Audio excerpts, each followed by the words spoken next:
नमस्कार, कुंकू टिकली किचनमध्ये आपले अगदी मनापासून स्वागत करते।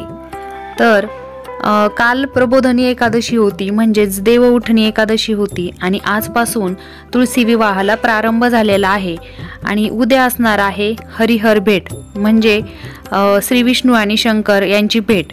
तर आजच्या व्हिडिओमध्ये आपण बघणार आहोत की हरिहर भेट म्हणजे काय आणि त्याचबरोबर त्यांचा शुभ मुहूर्त काय असणार आहे पूजेचा आणि पूजा कशी करायला हवी या सर्वांबद्दलची माहिती, त्याचबरोबर या मागे काय पौराणिक कथा आहे ती देखील आपण आजच्या व्हिडिओमध्ये बघणार आहोत। तर चला व्हिडिओला सुरुवात करूयात। चातुर्मास म्हणजे सण उत्सवांचा काळ असतो। या संपूर्ण कालावधीमध्ये विविध सण उत्सव देखील असतात। चातुर्मासातील कार्तिक मासात हरिहरेश्वर भेट हा खूप महत्त्वाचा दिवस असतो। चातुर्मासामध्ये विष्णू शेषावर झोपी जातात, तेव्हा त्या कालावधीमध्ये विश्वाचा कारभार हा भगवान शंकरांकडे असतो। वैकुंठ चतुर्दशीच्या दिवशी शंकर विष्णूकडे येऊन त्यांना तो कारभार सोपवतात आणि स्वतः कैलास पर्वतावर तपस्येसाठी निघून जातात असं म्हटलं जातं। या दिवशी हरिहर भेट म्हणजेच विष्णू आणि शंकराची भेट होते।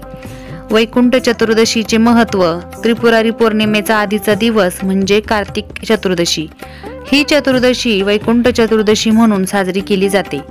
चातुर्मासामध्ये विष्णू शेषावर झोपत असल्याने त्या कालावधीमध्ये विश्वाचा कारभार भगवान शंकरांकडे असतो असे म्हणतात। वैकुंठ चतुर्दशीच्या दिवशी शंकर विष्णूकडे येऊन त्यांना तो कारभार सोपवतात आणि स्वतः कैलास पर्वतावर निघून जातात। या दिवशी हरिहर भेट म्हणजे विष्णू आणि शंकरांची भेट होते असे मानलं जातं।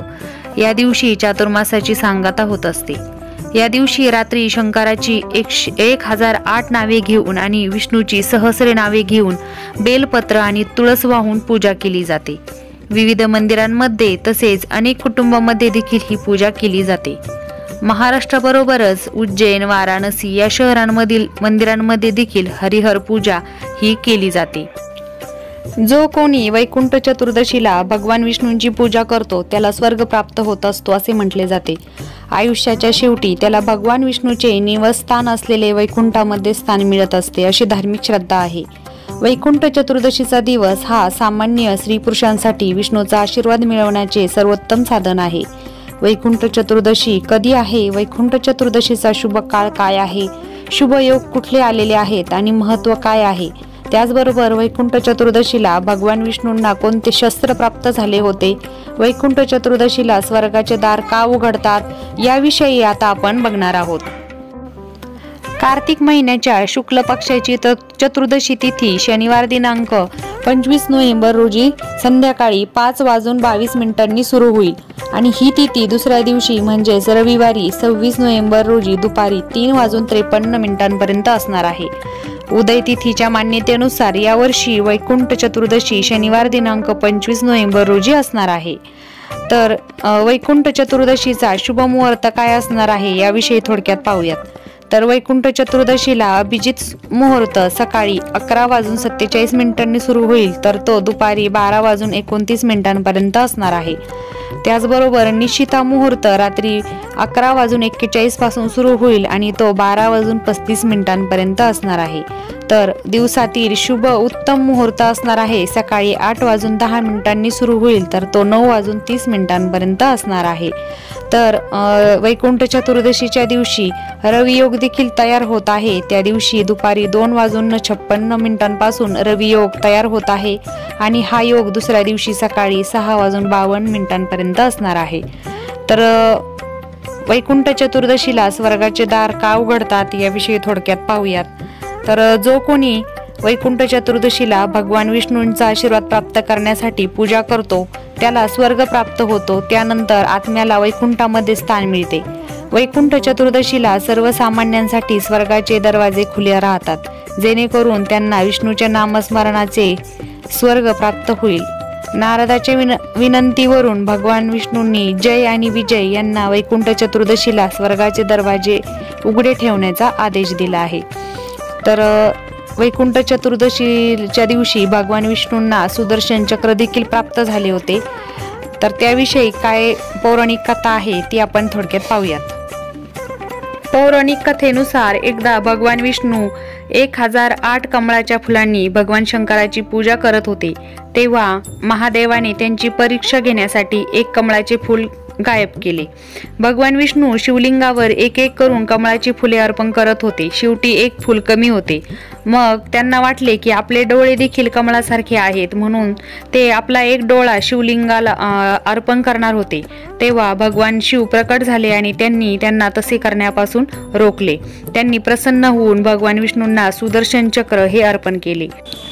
वैकुंठ चतुर्दशी बद्दल खूप सारी माहिती आपण आजच्या व्हिडिओमध्ये बघितलेली आहे, परंतु ही पूजा नेमकी कशी करायची याविषयी देखील आता थोडक्यात पाहूयात। तर वैकुंठ चतुर्दशीच्या दिवशी आपल्याला मध्यरात्री ही पूजा करायची असते, म्हणजे शनिवारी ही चतुर्दशीची पूजा आपल्याला मध्यरात्री करायची आहे। तर आपल्याला काय करायचं आहे, तर तुम्ही जर एखाद्या मंदिरामध्ये जाऊन किंवा शिवालयात मध्ये जाऊन ही पूजा करणार असाल तर करू शकता, किंवा घरी करणार असाल तर घरी पण एक स्वच्छ असा पाट घ्यायचा आहे, त्यावर वस्त्र अंथरून घ्यायचं आहे। त्यानंतर सर्वप्रथम आपल्याला श्री गणेशाची स्थापना करून घ्यायची आहे।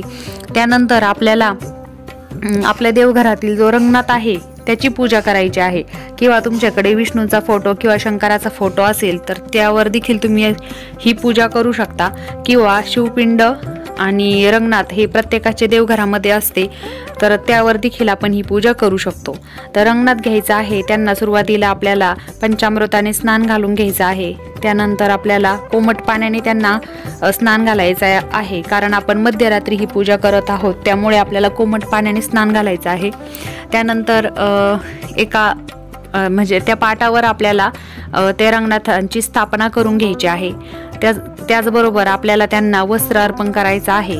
आणि वैकुंठ चतुर्दशीच्या दिवशी रंगनाथांना आपल्याला तुळशी पत्र न वाहता किंवा तुळशीच्या मंजुळा न वाहता बेलपत्र अर्पण करायचं आहे। त्यानंतर आपल्याला शिवपिंड घ्यायची आहे एका तामणामध्ये। त्यानंतर त्यावर आपल्याला पंचामृताचा अभिषेक करायचा आहे। त्यानंतर कोमट पाण्याचा नाही तर आपल्याला शिवपिंडीवर थंड पाण्याचाच अभिषेक करायचा आहे, कारण शिवाला थंड पाणीच प्रिय असतं, तर थंड पाण्याने अभिषेक करून घ्यायचा आहे। त्यानंतर आपल्याला त्या शिवपिंडाची देखील स्थापना रंगनाथांच्या शेजारीच करायची आहे आणि त्यांना देखील आपल्याला पांढरे वस्त्र अर्पण करायचे आहे। त्यानंतर आपल्याला त्यांना बेलपत्र न वाहता तुळशीपत्र त्या दिवशी अर्पण करायचं आहे। त्याचबरोबर आपल्याला फुले देखील अर्पण करायची आहेत, अगरबत्ती, धूप, दीप हे सर्व आपल्याला दाखवायचं आहे। आणि त्यानंतर आपल्याला नैवेद्य म्हणून एखादा गोड पदार्थ ठेवायचा आहे, किंवा तुम्ही फळे देखील ठेवू शकता। अशा प्रकारे आपल्याला मध्यरात्री ही पूजा करायची आहे।